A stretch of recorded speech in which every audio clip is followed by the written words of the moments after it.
Hello, good morning आप सभी को। मुझे आशा है कि आप बेहतर होंगे और अपने जीवन के उन तमाम कठिनाइयों का सामना बेहद दृढ़ता, साहस और धैर्यपूर्वक कर रहे होंगे।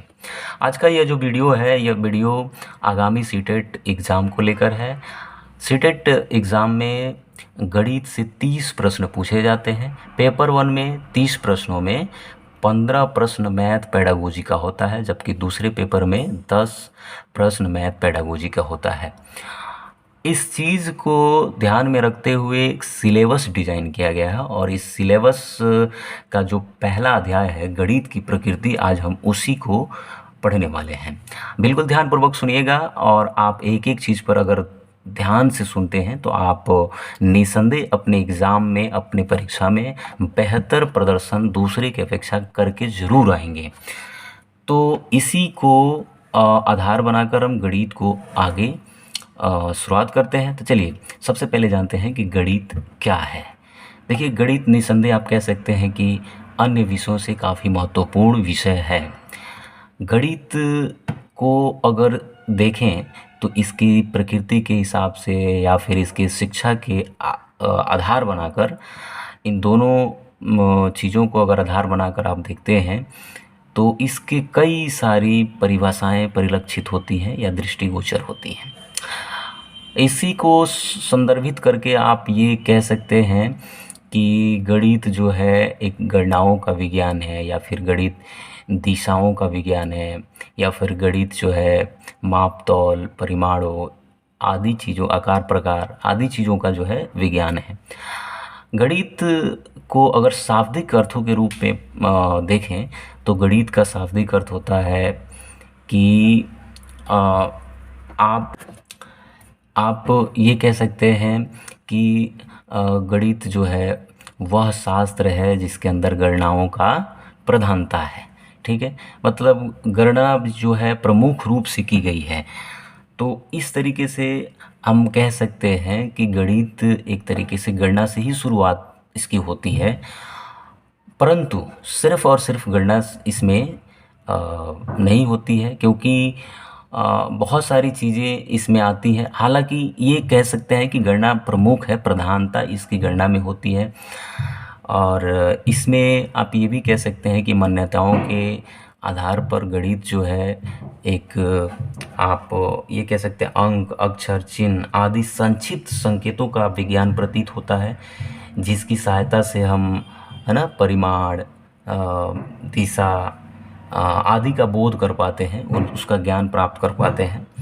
तो इन सभी चीज़ों के आधार पे आप कुछ परिभाषा भी देखेंगे कि कुछ महान शिक्षाविदों के द्वारा इसे परिभाषित किया गया है, जैसे मार्शल एच स्टोन। तो मार्शल एच स्टोन को आप देखेंगे कि ये कहते हैं मार्शल एच स्टोन साहब कि गणित एक ऐसी अमूर्त व्यवस्था है जिसके अंतर्गत जो है, जो अमूर्त तत्वों से मिलकर बना है। हम ये कह सकते हैं कि इन्होंने ये कहा है कि गणित अमूर्त व्यवस्था का एक अध्ययन है। नहीं, तो इन्होंने आगे कहा है कि गणित जो है अमूर्त, जो है अमूर्त व्यवस्था का अध्ययन है, जिसमें जो अमूर्त तत्वों से मिलकर बना है और इन्हीं अमूर्त तत्वों को मूर्त रूप में परिभाषित किया गया है। ये मार्शल एच स्टोन साहब कहते हैं। ठीक है भाई, अगर हम देखें तो अगर वस्तुओं का झुंड है 4, 5, 6, लेकिन उसको इंडिकेशन करने के लिए एक सिंबॉलिक रूप में 5 लिख देते हैं, 5 अगर है तो 7 लिख देते हैं, 7 है तो हमने देखा नहीं है इसको, इसलिए यह अमूर्त है। बस इसको क्या कर लिया गया है, मान लिया गया है कि सिंबॉलिक वे में इसको ऐसे कहते हैं। या फिर कोई ऐसे लिख देता है कि ये 5 है और ये 7 है, तो 5 7 से बड़ा है, ऐसे लिखते हैं। लेकिन सिंबॉलिक वे में हम ऐसे लिखते हैं कि 5 जो है ना, 7 से छोटा है, या 7 जो है बड़ा है 5 से, ऐसे लिखते हैं सिंबॉलिक वे में। तो ये यहाँ से इसकी अपनी एक भाषा भी आ रही है और संकेत प्रतीत हो रहा है इसका। ठीक है, तो ये अमूर्त है। ठीक है, आगे बर्टन रसेल साहब कहते हैं गणित एक ऐसा विषय है, गणित एक ऐसा विषय। तो बर्टन रसेल साहब कहते हैं कि गणित एक ऐसा विषय है जिसमें हम यह भी नहीं जानते हैं कि किसके बारे में बात कर रहे हैं और न यह जान पाते हैं कि जिसके बारे में बात कर रहे हैं वो सत्य है भी या नहीं। ठीक है, उसके आगे जो है ये भी अमूर्तता की ओर अग्रसर हैं, अमूर्त चीज़ों को ये इंडिकेट कर रहे हैं। इसके आगे आपको ये मिल जाएंगे गैलीलियो साहब। गैलीलियो साहब ये कहते हैं कि गणित एक ऐसी भाषा है जिसमें ईश्वर ने समूचे ब्रह्मांड या समूचे जगत को लिख डाला है। तो समूचे मतलब ब्रह्मांड को इस भाषा में लिख दिया है। नो डाउट आप देखेंगे कि ब्रह्मांड के प्रत्येक क्षेत्र में या फिर प्रत्येक जगह बिना गणित के कुछ भी संभव नहीं है। ठीक है, तो इस तरीके से इन्होंने गणित को एक भाषा कहा है। और कैसी भाषा? तो परमेश्वर की भाषा इन्होंने कहा है। और इस भाषा में उन्होंने कहा है कि परमेश्वर समस्त जगत को, ब्रह्मांड को लिख दिया है। फिर आगे आते हैं लॉक साहब। लॉक साहब कहते हैं कि गणित एक ऐसा मार्ग है, एक ऐसा तरीका है जिससे बच्चों में उसकी तार्किक क्षमता है ना विकसित होती है, स्थापित की जाती है। मतलब बच्चा अगर पढ़ रहा है गणित तो उसमें तार्किकता का विकास होने लगता है, वो ठीक ठीक तर्क करने लगता है। तो ये लॉक साहब कहते हैं।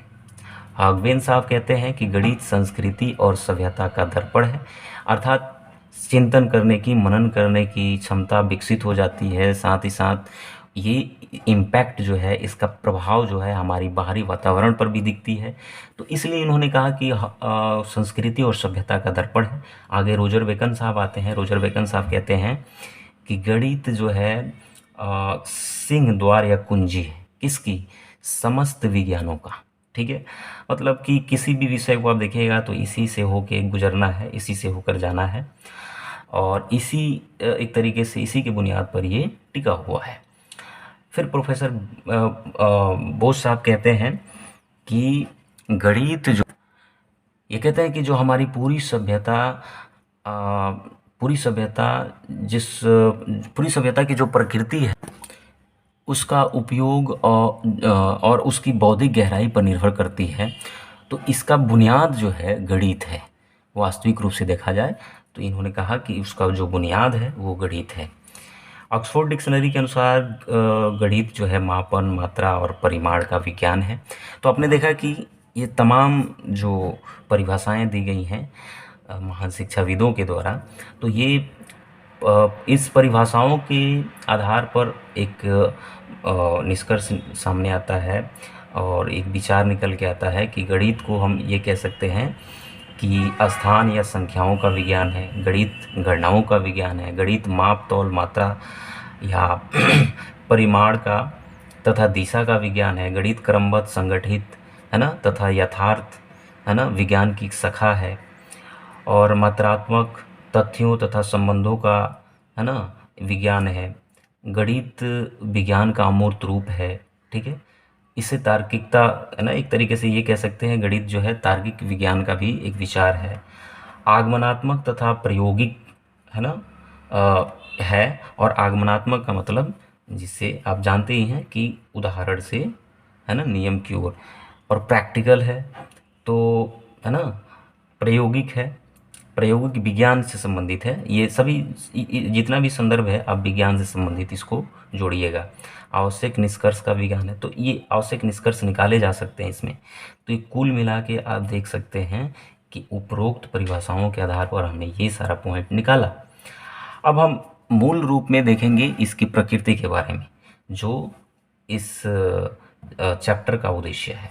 तो गणित की प्रकृति कैसी होती है? सबसे पहले आप ध्यान देंगे कि गणित की अपनी भाषा होती है, उसमें सूत्र, सिद्धांत, तात्पर्य है ना, तात्पर्य, गणितीय पद यानी मैथमेटिकल टर्म्स, सिद्धांत जो प्रिंसिपल या थ्योरी कहते हैं उसको, और गणितीय प्रत्यय, मैथमेटिकल कंसेप्ट, संकेत यानी जो साइन वगैरह होते हैं, ये सब मिलके गणित की भाषा का निर्माण करते हैं।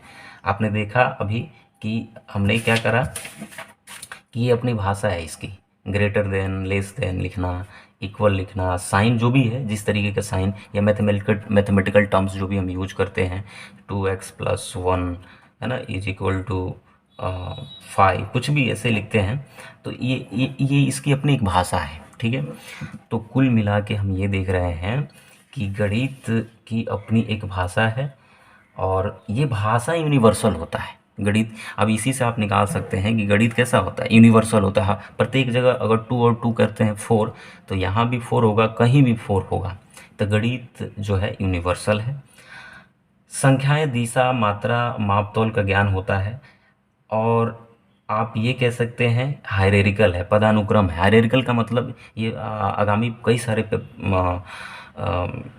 आगामी नहीं, इसको ये कह सकते हैं कि प्रीवियस ईयर के पेपर में आप देखेंगे कि ये पूछा गया है कि हायरार्किकल शब्द यानी पदानुक्रम शब्द। तो पदानुक्रम का शब्द का मतलब होता है ये क्रमबद्धता, एक के साथ एक का जुड़ाव होना, ठीक है। उसी तरीके से आप ये कह सकते हैं ये संचयी है, संचयी प्रकृति की है। मतलब संचयी का मतलब एकत्र करना, इकट्ठा करना। वस्तुनिष्ठता है इसमें, वस्तुनिष्ठ प्रकृति की है। यूनिवर्सल की बात हमने करा ही कि ये यूनिवर्सल है यानी सार्वभौमिक है। प्रिसाइज है, प्रिसाइज का मतलब सटीक है ये, ठीक है। एब्स्ट्रैक्ट हमने बताया ही कि अमूर्त है और इसको मूर्त रूप में हम परिवर्तित करके, है ना, पढ़ते हैं, जानते हैं। इसके ज्ञान का आधार जो है ज्ञानेंद्रियां हैं। यथार्थ, क्रमबद्ध, तार्किक, है ना, अधिक स्पष्ट, ये सब इसकी जो है प्रकृति में आती है। यथार्थ माने सत्य है, एकदम ट्रूथ है। क्रमबद्ध का मतलब वही हायरार्किकल आप कह सकते हैं, सीक्वेंस में होता है, श्रृंखलाबद्ध होता है। तार्किक होता है और लॉजिकल, है ना, अधिक स्पष्ट होता है। इसलिए अधिक स्पष्टता के वजह से हम चीज़ों को जल्दी भूल भी नहीं पाते हैं, ठीक है।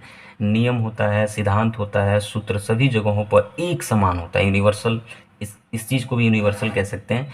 सूचना की स्पष्टता होती है, जो भी इन्फॉर्मेशन दिया रहता है इसमें संदेह नाम की कोई चीज़ नहीं होती है, स्पष्ट होता है। तो आप कह सकते हैं कि डाउट की संभावना नहीं होती है। और इसको पढ़ने के लिए, इसको जानने के लिए हम इंडक्शन या ये डिडक्शन दोनों या फिर जनरलाइजेशन की योग्यता का विकास करते हैं, है ना।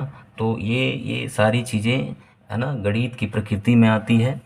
अब आगे जो है कुछ और इसके इम्पोर्टेंट फैक्ट हैं, ये देख लेते हैं। आगे ये है कि बालकों में किस तरीके का मतलब डेवलपमेंट देखने को मिलता है। तो देखिए, आत्मविश्वास, कॉन्फिडेंस, आत्मनिर्भरता गणित के पढ़ने से आती है। प्रशंसात्मक दृष्टिकोण तथा भावना का विकास होता है, वैज्ञानिक दृष्टिकोण का विकास होता है। और ये सारी चीज़ें जो है गणित के पढ़ने से बालकों में विकसित होता है। गणित पढ़ने के तरीके, है ना, तो आप ऑब्वियसली जानते हैं कि वो ड्रिल वर्क होता है, होमवर्क होता है। इससे बच्चे होमवर्क से क्या करते हैं, जो व्यर्थ के समय है उसको बचा पाते हैं और उसका जो स्वाध्याय की क्रिया है वो बढ़ती है। स्वाध्याय की क्रिया का मतलब सेल्फ स्टडी का जो है वो डेवलपमेंट होता है उसका। उसके अंदर गृह कार्य करने से भी, गृह कार्य करने से क्या होता है, उसके अंदर एक तरीके से एक्टिविटी जो उसकी क्रियाकलाप है उसका विकास होता है ना। और साथ ही साथ वो ठीक ढंग से चीज़ों को ऑब्जर्व करने लगता है। गृह कार्य से समय को प्रबंध कर पाता है। हालांकि समय प्रबंध जैसा कुछ ऐसे इसमें नहीं होता है गणित में, लेकिन फिर भी वो थोड़ा सा एक सीक्वेंस में आ जाता है ना। तो मौखिक कार्य, ओरल वर्क से क्या होता है, ओरल वर्क से उसकी जांच हो जाती है। मौखिक कार्य से उसकी, है ना, सोचने की क्षमता या फिर उसको आंसर देने की, जो उत्तर देने की मौखिक रूप से जो पूछा जाता है उसको, उसकी शैली विकसित हो जाती है। रिटेन वर्क से उसकी लिखावट, है ना, लेखन शैली विकसित हो जाती है। तो ये इसका विकास हो जाता है। समूह कार्य, ग्रुप वर्क में, है ना, ज्ञान का आदान प्रदान हो जाता है। तो इस तरीके से हम देख रहे हैं कि गणित पढ़ाने के ये तरीके हो सकते हैं। इसी को शॉर्ट में इंडक्टिव या डिडक्टिव मेथड कहते हैं। एक और शब्द आता है जिसको कहते हैं ह्यूरिस्टिकल मेथड। ह्यूरिस्टिकल माने खोजबीन की प्रकृति भी उसमें डेवलप हो जाती है और इस तरीके से हम उसको पढ़ा सकते हैं। तार्किक सोच, तार्किक सोच के अंतर्गत आप देखेंगे कि लॉजिकल थिंकिंग किस तरीके से होता है। इसको लेकर प्रोफेसर सल्ट जो हैं कहते हैं कि गणित की शिक्षा प्राथमिक रूप से मानसिक शक्तियों को प्रशिक्षित करने के लिए दी जाती है। देख रहे हैं ना कि प्राथमिक रूप से उसको मेंटली पावर है, जो उसकी मानसिक शक्ति है, सोचने की क्षमता है, विचारने की क्षमता, है ना, एक तरीके से तर्क करने की क्षमता, ये सब विकसित होने लगता है गणित सिखाने से। गणित के विभिन्न तथ्यों का ज्ञान देना इसके बाद ही आता है, और जो भी फैक्ट का ज्ञान है, जो भी फैक्ट का नॉलेज है, उसके बाद, ठीक है, ये सब संभव हो पाता है। ठीक है, अब ये कहता है, तो हफ्स कहते हैं कि गणित मस्तिष्क, है ना, को तीक्ष्ण और तीव्र बनाने में उसी प्रकार कार्य करता है जैसे किसी औजार को तीक्ष्ण करने, है ना, तीक्ष्ण करने में काम आने वाला पत्थर। मतलब इसके अध्ययन से स्पष्ट, तर्कसम्मत और क्रमबद्ध रूप से भली भांति सोचने की शक्ति विकसित हो जाती है, ये हब्स आप कहते हैं। तो जिस तरीके से किसी पत्थर पर रगड़ने से, है ना, कोई औजार तीक्ष्ण हो जाता है, उसी तरीके से गणित पढ़ने से हमारा मस्तिष्क, बुद्धि तीक्ष्ण या तीव्र हो जाता है। ठीक है, और तार्किकता से संबंधित कुछ और देखेंगे कि बच्चों में किस तरीके का विकास हो पाने का गुंजाइश रहता है। तो गणित के अध्ययन से बच्चों में निरीक्षण यानी ऑब्जर्वेशन पावर बढ़ जाता है, तर्क शक्ति, लॉजिकल पावर, स्मरण शक्ति, है ना, मेमोरी पावर आप कह सकते हैं, एकाग्रता, कंसंट्रेशन, मौलिकता, ओरिजिनलिटी, अन्वेषण शक्ति, माने पावर ऑफ डिस्कवरी, खोजने की क्षमता, अन्वेषण करने की क्षमता, विचार और चिंतन करने की क्षमता, थिंकिंग और रीजनिंग पावर बढ़ जाता है, आत्मनिर्भरता, सेल्फ रिलायंस और कठिन परिश्रम यानी हार्ड वर्क, ये सभी मानसिक शक्तियों को पूर्ण रूप से विकसित करने का अवसर देता है। तो कैसी लगी ये वीडियो? आप मुझे उम्मीद है कि आपको बेहतर लगी होगी, आपका रिवीजन हो गया होगा, और जो पहली बार देख रहे होंगे उनको बेहतरी की ओर एक कदम रख चुके हैं, उनको अब परीक्षा में मुझे उम्मीद है कि उनको सहूलियत महसूस होगी। तो इसी तरीके से अगर आप और भी चाहते हैं कि मतलब और टॉपिक्स जो इसके दिए गए पाठ्यक्रम पे, तो अपना सुझाव डाल सकते हैं, और कितना बेहतर करा जा सके इसमें सुझाव कमेंट बॉक्स में दे सकते हैं। तो चलिए मिलते हैं अगले वीडियो में, तब तक के लिए नमस्कार, बाय बाय।